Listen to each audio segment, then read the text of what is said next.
This podcast episode was recorded live at the American Camp Association National Conference in Nashville, Tennessee.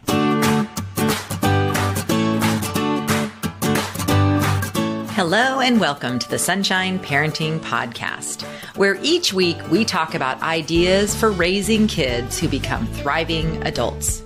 I'm your host, Audrey Monkey. I'm a summer camp director, writer, and speaker, and I've had the privilege of working with thousands of children, teenagers, young adult counselors, and parents over the past 3 decades. My husband, Steve, and I are raising 5 kids who currently range in age from 15 to 25. So my interest in raising kind, optimistic, self-reliant kids who become thriving adults is personal as well as professional. All right, well, welcome to this episode of the Sunshine Parenting Podcast. This is really fun. This is my first live recording at a camp conference. Woo! Yeah.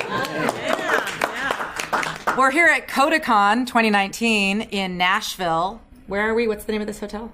Grand Ole Opry. The Grand Ole Opry. It is huge, and we're all finding our way around here. And I have a panel of super experienced camp directors, and today we're going to talk about great parents and some of the things that parents do that really partner with us, collaborate with us to help us create wonderful camp experiences for their kids.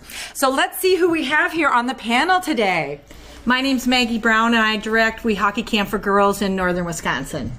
My name is Sari Hirsch, and I am one of the directors at Chippewa Ranch Camp in Eagle River, Wisconsin. I'm Mike Endries, director of Camp Chippewa for Boys in northern Minnesota. I'm Cole Kelly, director of Camp Wequake, which is in northeastern Pennsylvania for girls and boys. Hi, I'm Jason Falgraber. I'm the owner and director of Camp Menominee in northern Wisconsin for boys. Awesome. Well, we have quite a crew here. So, I think in the kind of education camp world, we work with a lot of kids, and sometimes we get a little frustrated with parents. And sometimes when we get together, we can end up focusing on that one kind of fringe, crazy parent from the summer. But today we're going to flip the script and talk about those awesome parents who make it so pleasant to work with their children and who help us do a great job partnering with them to create these great summer camp experiences. So who would like to start and share a story of a great parent and something that they did? Besides leaving us alone?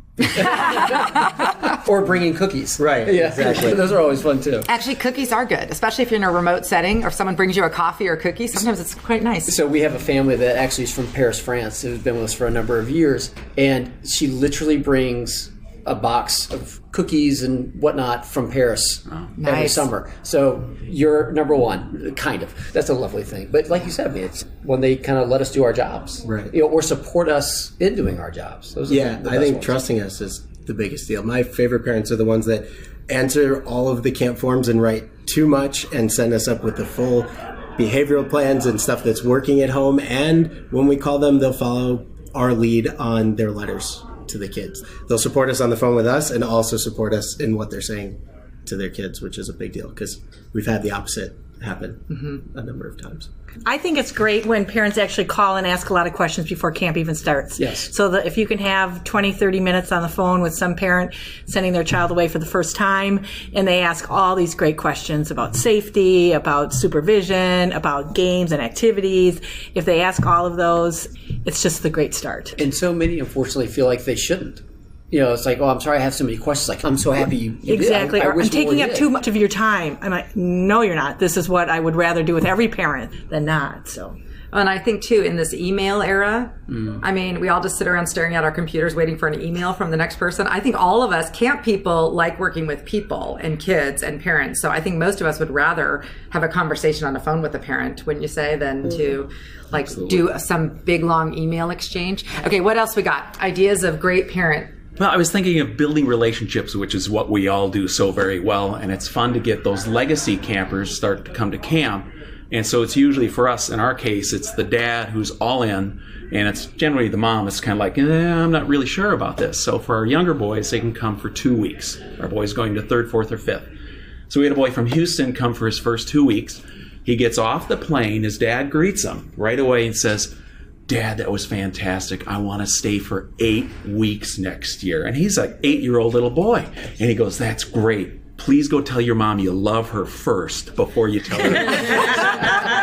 And so it's those relationships. It's neat to see that kind of development occur in the kids. Great story. I love telling that one. Yeah, it's good. We had a staff parent, and sometimes staff parents actually can be the most difficult ones to deal with. We had a staff parent who I thought handled something perfectly, where he had a much younger son that really wanted to be in the bunk, but I was hesitant. I mean, this kid was 6, and usually you have to be at least 7 to go into a bunk. And so he was there during orientation, and he kept going up to his dad and said, "Can you ask Big Cole if I can come be in a bunk?" And the dad said, "No, you need to go ask Big Cole yourself." And so he did, and we had a nice conversation. And I said, "If you can show me over the course of this week that you can do stuff on your own, then okay." So fast forward a couple days later, in the dining hall, you see the little guy taking his tray up to the trash can, teetering and tottering, the milk splashing a little bit, and the dad is about to swoop in and grab it, and I hear the little boy goes, "No, Dad, I got to show Big Cole I can do it myself." And he backed away, and I started crying like, "You're in the box. Enough. But to have parents say, "No, you need to step up and start doing this on your own," because that's what we're trying to do at camp, is build that independence. And I do think that that's a really good point. Some of our best parents are those who prepare their kid. So they call and they ask us all of the questions, and then they let their child know what to expect and how they can be successful at camp. No, I'm not going to come pick you up. You might get sad, and here are some things that you can do.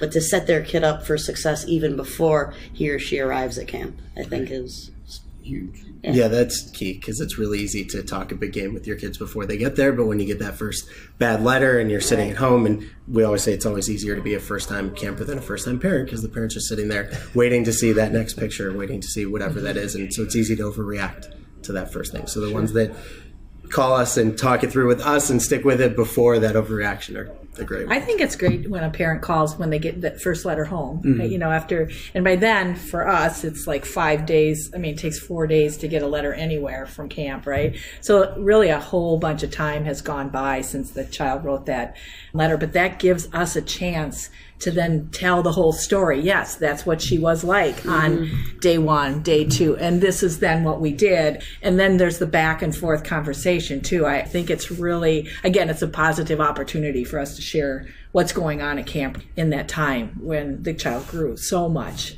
And then hopefully then they'll let us do what we do and continue to support that child. So it works out well, I think.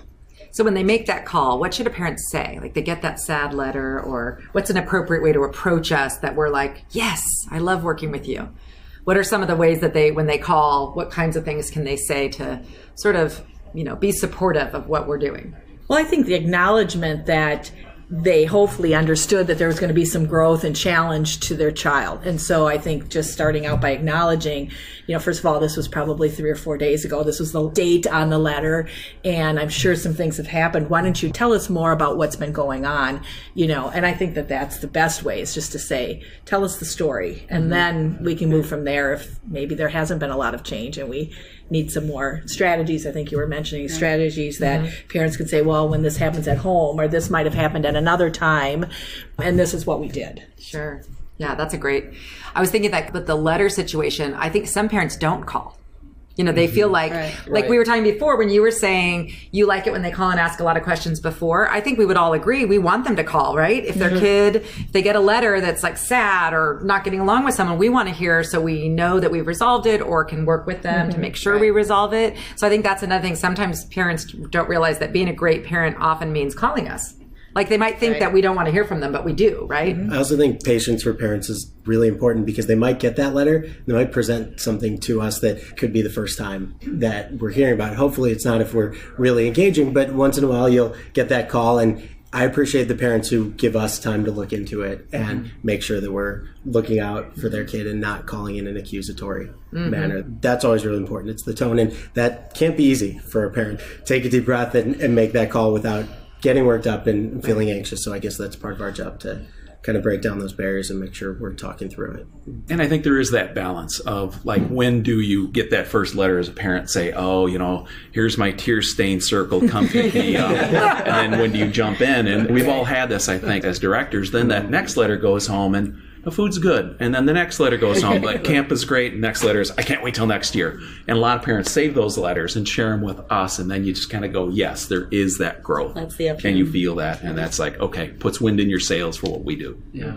Well, that brings up another point, I think, just in terms of a great parent is one that fills out the evaluation at the end of the season, at the end of the summer, and tells us specific things that they thought went well or things that they didn't go well. Or they write and say, my daughter wrote this or told us this on the way home in the car. So again, not stopping that communication just because the session is over. And registering for next year is a great thing too, but just kind of getting that feedback from them and knowing sort of what the positive and specific parts of that experience were so that we can just build on it for the and next to feel time. comfortable sharing that feedback, even if their son or daughter isn't coming back to camp. Like, even if they've aged out, there's been a couple times where parents have called in February or March to say, well, I want to talk to you about this because we weren't sure he was coming back, but now he wants to, so we're going to address this issue. And my thought is always, well, let's try and think about the entire community, and if possible, like, let's try and have these conversations even if your son's not coming back, because maybe these are issues that we could have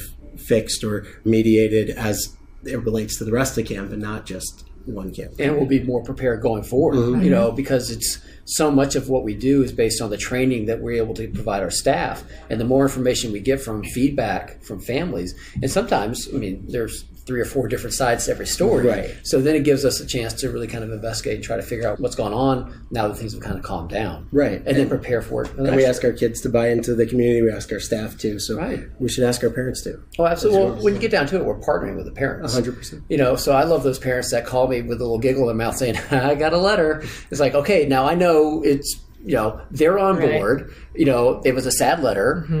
That's the way to me to approach me with it. And then you can say, all right, let's figure this out. Because a day at camp is like a week, and a week is like a month. So everything changes like that anyway. So. Yeah, my other thought, I think, as you're all talking, we would all agree. Maybe all of your camps are perfect and every day goes perfectly. Yes. And every kid's happy all the time, but I know mine is Sun's always not. shining. Yeah. So I think that one of the things that parents need to recognize is just like with their school or any other place where their kids are coach, teams, everything is, it needs to be a partnership, and not every day is going to be great. And we want to make it great though. So we can't do that unless we feel like we can talk to them and that they're going to trust us. And I love the parents who call and say, I got this letter. It doesn't sound accurate. However, can you look into this? Whatever their kid is saying. If they just kind of defer a little bit and know that, we've been doing this a long time. We know about these letters. Boy, a lot of times kids write some really extreme things when they're feeling homesick. They are trying to figure out what they can say that will get their parent to come get them. And so they'll stop at nothing, and they're being tortured, and there's no food, and there's all these issues. And so when the parent can recognize that the letter might be a slight exaggeration when they call, I think that's kind of helpful too. Definitely. And I think no camp is a utopia, as you mentioned, a little bit by design. We're not creating these challenges for the kids, but we know that they're going to be there, and that's a part of the experience.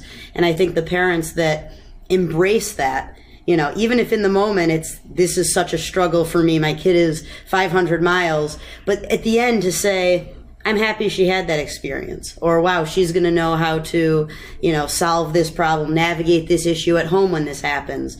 To take a step back, I think, is a great thing for a parent. Well, I think it's neat too, because all our staff, they don't have a lot of credentials after their name, but yet the amount of supervision campers get is way more than I think they get at home. And so when they are in some of those situations that are uncomfortable, there's somebody there, not always to fix it, but to be there for them and just do that connection. Yeah, so I think the parents they're being great even if they're at home crying about the letter. Yeah. Do you know what I mean? That's still okay. Absolutely. As long as they call us and say, oh, I'm really upset about this. Can you look into this or something like that? It's fine. They don't have to be immune to being worried about their child or their child being in some kind of discomfort. I don't think any of us would expect that. No, we wouldn't be that way with our kids who were uncomfortable somewhere. But I think what we're saying is be uncomfortable, trust us, call us. We'll even, I've talked to crying parents many times that they're sad about their child being away, especially the first time. And we like that relationship thing. It comes back to, we're here with you and we know that this is hard for you and it's sometimes hard for your kid. And we want to partner with you and hopefully have your child be one of those ones who we still know down the road when they're a counselor and we can laugh at that, first week of camp from, 8 years before. We have this bigger picture than the parents have. So I think that's a really good part of this. Any other thoughts that anyone wants to share, that any stories or just really fun, positive things, your favorite parents over the years?